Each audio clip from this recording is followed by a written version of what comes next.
This is KHQA Overtime with Chris Dewar. Brought to you by Con Communications. This is KHQA. It's your news. And this is Saturday, December the 28th, the last Saturday of the calendar year 2013, and you have entered overtime. The avalanche of Tri-State Holiday Basketball Tournament doings tipped off at 9 a.m. this morning and continues even as we speak. That, kids, is what we consider a full day's worth of fun and work. No mere mortal could be expected to keep track of all of it while still finding time to make merry, return those unwanted Christmas gifts, and soak in all that is Kwanzaa. That's why you turn to us. Give me 30 minutes and we'll bring you fully up to speed, starting tonight with a team that hasn't really gotten its due and proper to date. Grigsville Perry had a golden opportunity tonight to seize controlling interest in the Carrollton Holiday Tournament title chase, going heads up with the event's other undefeated Piasaw Southwestern. How would it shake tonight? How good are these Tornadoes? We would find out very quickly tonight. As you will see here, Todd Bradshaw's team going to work in this one from the corner. Joseph Myers gets things started on the right note with a three. Then Jordan Dehart doing work as well, working the pass inside to Isaac Whitaker for the easy lay-in right there. Second half, Grigsville up 31-29. This is Andrew Fry at the other end driving and looking for the lay-in. He'd answer, but Grigsville Perry had answers in turn from the outside. Mr. Bradshaw with a three from the corner, knocking that down. Still, tell you what, no fight, no give up, no lack of fight, I should say, from Piasaw Southwestern. Tyler Rose fighting in the paint to try and get this thing a little closer. Grigsville Perry giving no quarter. Levi King up top, knocking down the three, and then it's Caleb Bradshaw doing his thing tonight, leading the barrage tonight as Grigsville Perry gets the win. Final count in this one was 62-56. Grigsville Perry can win the tournament outright coming up on Monday, provided they can beat a Carrollton team, which will take place on Monday. Carrollton, as you saw there, a winner tonight over Beardstown. Final on that one saw Carrollton win, kind of going away. John Kramer, though, with 14 points in a losing cause. Quincy Notre Dame today at the State Farm Classic.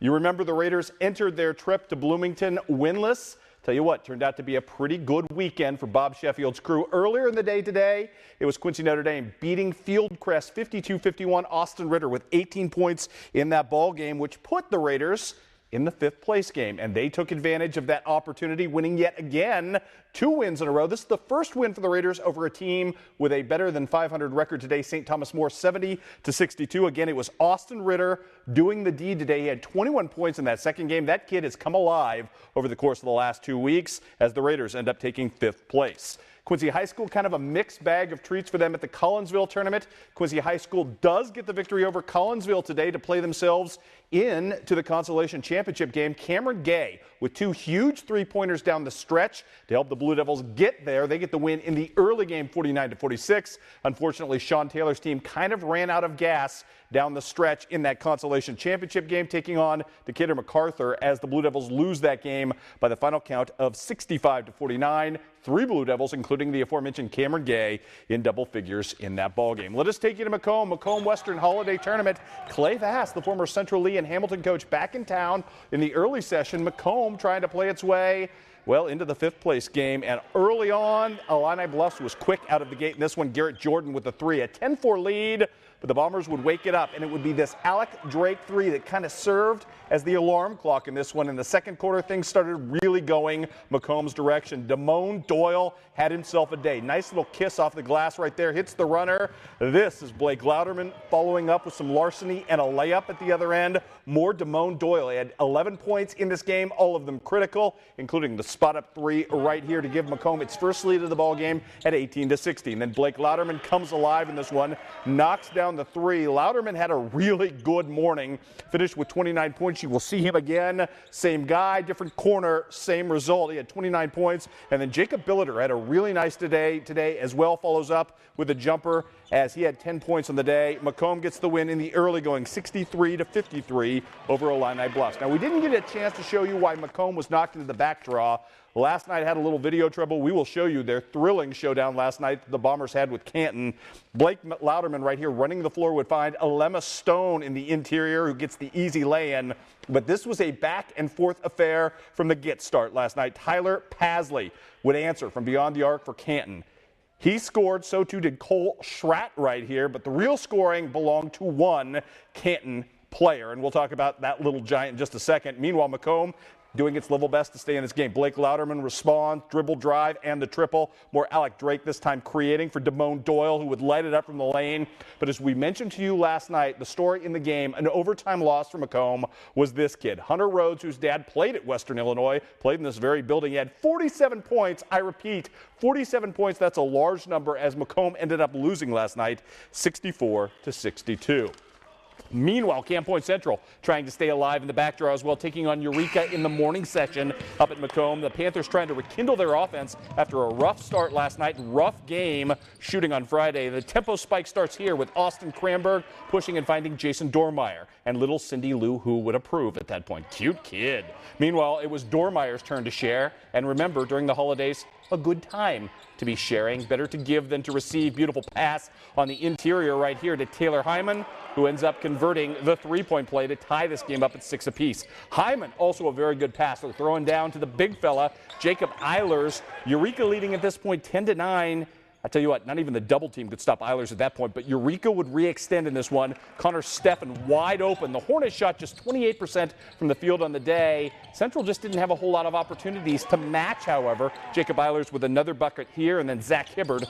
And then Taylor Hyman would finish with a team-high 16 points, but just not enough offense again for Central as they were eliminated in this game, 47-39, which brings us to the result of tonight's fifth-place game. And as we take you to the scoreboard, you can see Macomb ends up getting it done, 52-47 to take fifth place tonight. The big story in this game, the play of Jacob Billiter, particularly at the end of regulation. He had a tap in, which forced the overtime, which Macomb ended up winning 52-47. So the Bombers take fifth place in their own tournament. They came in as the 4 seed, actually came in off that really ugly loss to Liberty. Nice to see the Bombers back playing well. Earlier in the day, let's take a look at the consolation draw. Pittsfield taking on Illini West. Wade Smith working on a monster day for Pittsfield. Sauke's up 23-18 at this point in the third, when this bank shot gives Mr. Smith 20 of those 23 points. Chargers, though, starting to heat up this season and on this day from distance. Colton Mellinger with the 3 makes it a 23-21 Pittsfield lead. More from the Wade Smith fella. He makes it 25-21. Still, here comes I-Dub. Braden Bennett knocking down the jumper. It's a three-pointer to make it 26-24 Pittsfield. Then, just before the end of the third quarter, Jacob Douglas going to beat the buzzer and give Illini West its first lead at 30-28. The Sauke's determined in this one not to let this slip away. The little freshman fella, Mr. Reel, doing some work right here to tie the game up at 30 apiece. Then Eli Petty going to slip some coverage and give Pittsfield back the lead in this thriller to make it 32-30 in favor of the Sauke's at that point.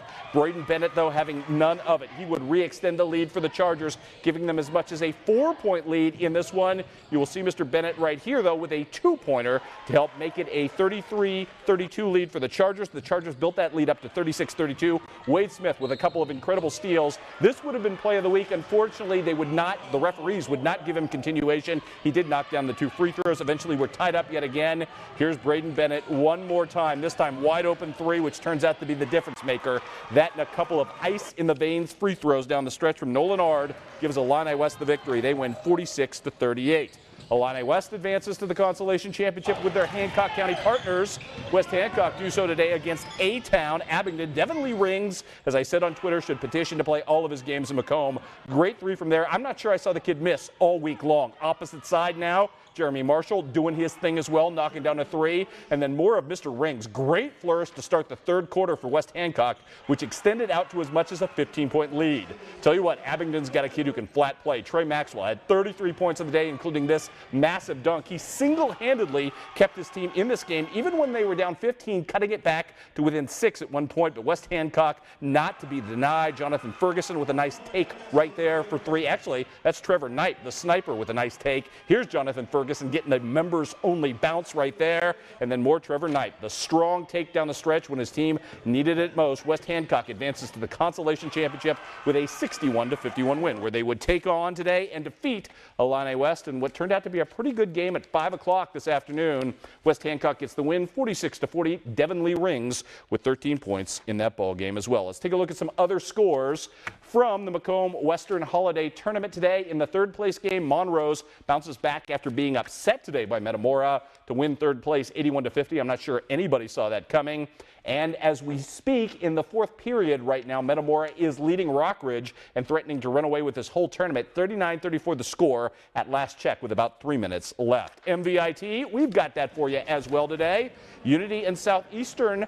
Tell you what, Unity trying not to have their party spoiled by the Suns. If Unity could win tonight, they're going on to the championship game on Monday against probably Pace, and early on, great start from Shea Flessner doing his thing, and then the big fella, Dwyer Kelly, one of my favorite names in Tri-State sports, gets the jumper to fall. Other end, Alex Blickan had a big night, 16 points, knocks down the three there. Then some defense right here, Dylan Schaefer, he's quicker than everybody on the floor and shows it with the extension right there to tie this game back up. Southeastern looking for answers, and Winston Smith in the first half, or at least in the first quarter, would provide with a long jumper and some pretty takes, including this one where he kind of knifed through the heart of the Mustang defense, took it strong to the hole. Too much Lane Davis, though, in this ball game. Unity playing on the home floor did not want to be denied. Not only did Davis have 11 points tonight, but 17 boards as he did absolute work. Unity gets the win in a blowout, 50-30, so Unity will advance to the championship game on Monday. Their opponent, provided they could take care of business, would be the Payson Seymour Indians, taking on Westbury. Big third quarter rush in this one. This is Cody Hildebrand with a modified kick save, or kick steal, if you will. And that kind of starts things off in what was a massive third quarter blur right here. Ryan Wren trying to answer at the other end. Great take for him, but just too little resistance from the Cyclones against a powerhouse Payson team. Cody Hildebrand getting another, steal, take, beating everybody to the hole. That's just what he does. And how about some beautiful passing from Mr. Hildebrand as well. Hunter Flessner, look at this. Blind pass over the shoulder. Magnificent stuff. Play of the week worthy type stuff right there to get that done as Payson Seymour takes the lead, and they're not going to look back in this one. A lot of Cody Hildebrand in this third period. He had 26 points to lead his team to victory. Championship game coming up on Monday will be Payson Seymour and Unity. That should be an absolute dandy, as it would be Payson Seymour winning 59-31 in this ball game. At Waverly today, West Central continues to struggle. Tough score for them as they end up losing to a very good Auburn team, 65-60. Colin Schlegel ended up with 19 points on the day. That's all the boys basketball. Let's talk a little wrestling too, if we can, very quickly. Great day down at Disney World for Quincy High School, which went 7-0 over the course of this week as a team to win team championship honors.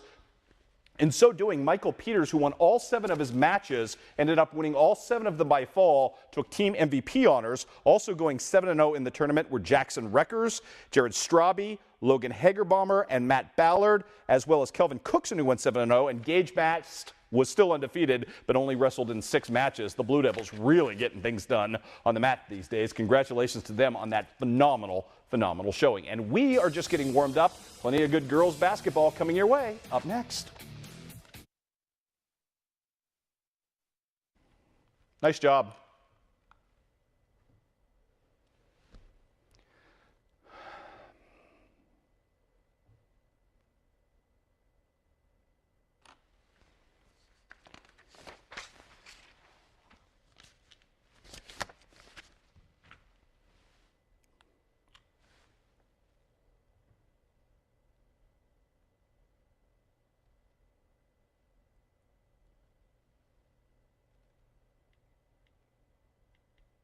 Yes.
Thank you.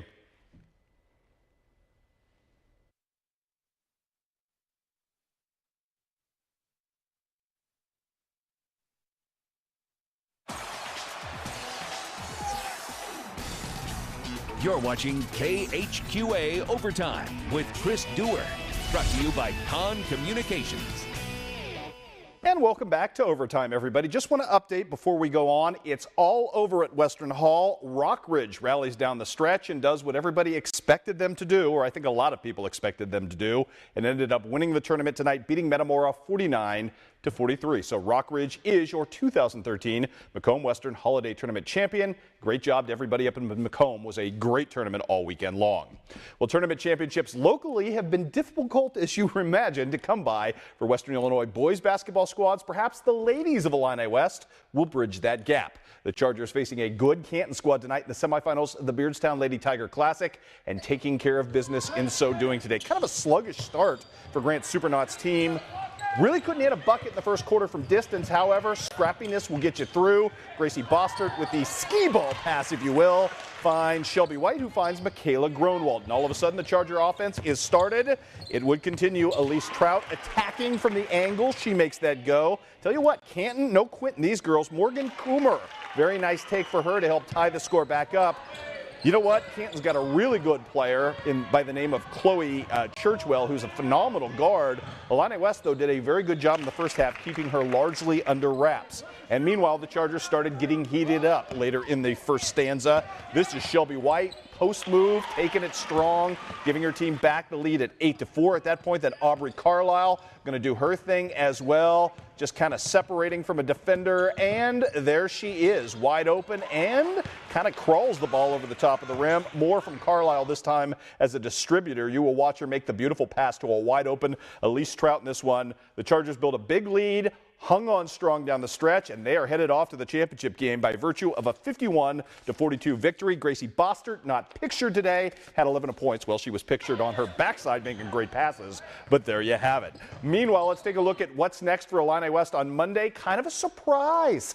The South Fulton Lady Rebels end up upsetting Havana 48-44 to advance to the championship game. That's a quality win for them. Should be a dandy showdown on Monday at 7 o'clock. Also on the docket today, West Central still alive and kicking in the tournament, beating Lewiston.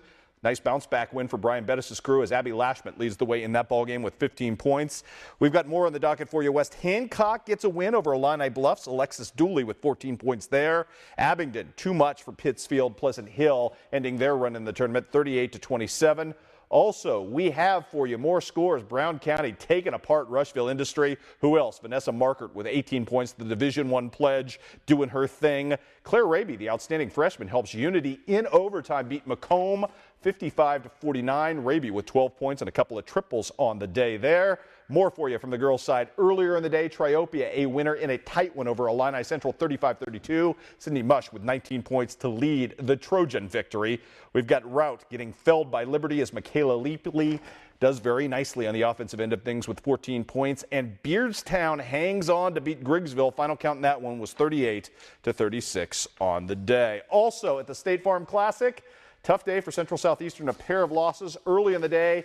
Colby McClellan's heroics not enough against Bloomington Central Catholic. Central Southeastern loses and has to settle for 8th place on the small school side of the tournament. Didn't get a chance to show you much of this last night. Let's take you back to the Moberly shootout last night, where it was the Palmyra Lady Panthers taking on Blair Oaks. Two outstanding programs. Turned out to be an outstanding finish and an outstanding game in this one. Alexi Lawson looking here for Haley Wassman, who comes free, drives, and gets the lay-in to go. Lawson really with an exciting play right there. Back at the other end, turnover right here. Leanne Povely, very nice player for the Lady Falcons, gets the take, and we're going back and forth in this one. It's a three-point play for the Falcons. Lexi Lawson trying to do some things, trying to keep her team alive and well in this ball game. Great take for her as she helps her team force overtime. In OT, it would come down to one shot, and Blair Oaks was going to be good for it as Sarah Jones going to knock down this triple with about 2 seconds left to give her team the lead. Palmyra had a chance to try to either tie it or win it in just the end of this ball game. Unfortunately for the Lady Panthers, it would not go down, and there you have it. Palmyra suffers a rare loss to a very good Blair Oaks team last night. 68-66 was your final. Back At the Moberly Area Community College Shootout today, a mixed bag of results for Highland. The Highland girls, one of the better surprises thus far in our area. They get another win today, blowing out Wellsville 60-27. Casey Hinkle with 19 points in that ball game. The Highland boys fall to a very good Sturgeon team, 83-57. That Sturgeon team, coached by Greg Bisher, former area coach at Southeastern. So pretty nice victory for Sturgeon over Highland as well. More back at the Moberly Area Community College Tournament last night. The Palmyra Panthers try to stay undefeated against an extremely athletic Father Tolton ball club. This turned out to be a barn burner last night. Plenty of scoring in this one from both sides of the equation. Starts right here with Josh Holtz with a nice take and the and one. Palmyra also had Jordan Nutt going early as well, as he gets the pretty assist right here from Trevor Menny. The big strong take right there. Good stuff going both ways in this ball game. Story for Palmyra, the scoring of Caleb Kaiser had 21 points.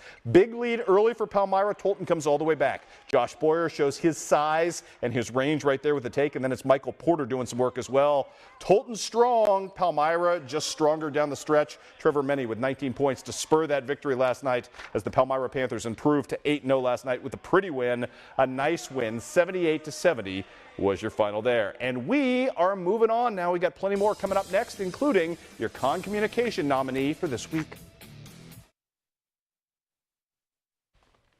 Again, nice job. I'm going to kind of blitz through this next block.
Sorry.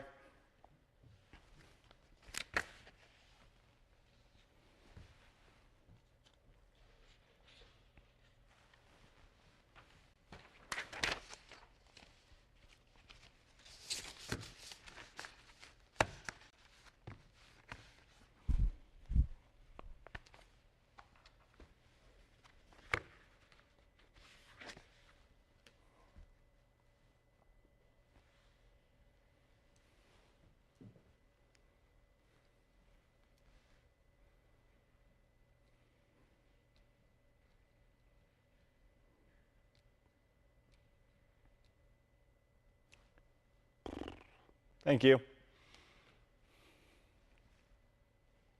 Perfect.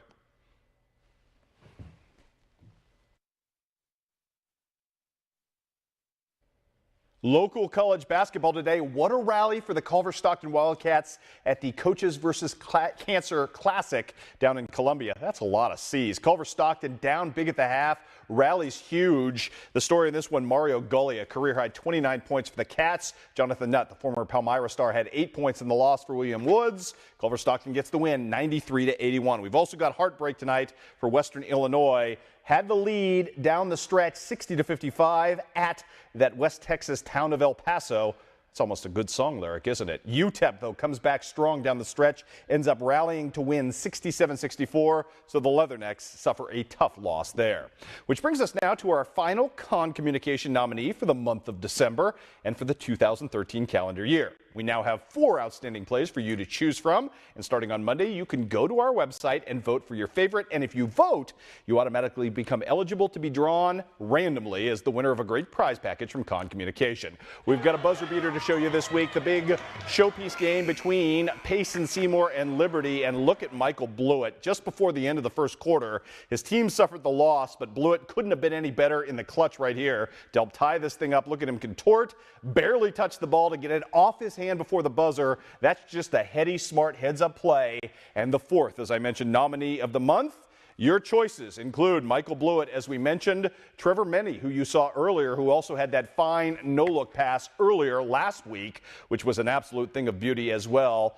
Also on the docket, we've got wrestling and other basketball to talk about. Dakota Huss from Illini West with a brutal pin earlier in the year against Camp Point Central, and Lucas Daniel from North Shelby, who had a beautiful tip-in as well for his team. All of those nominees, yours to vote from. Go Monday to our website and let your voice be heard. We'll have more overtime for you coming up after this.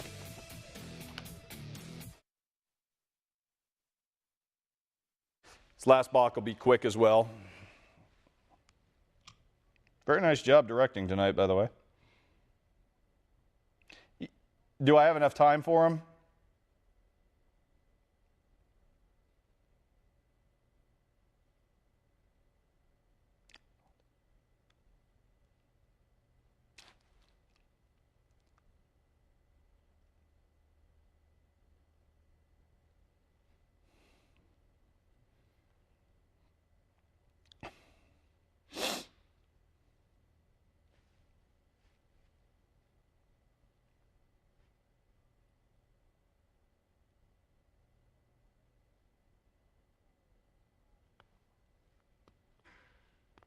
Let's just come back and say goodbye.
Thank you.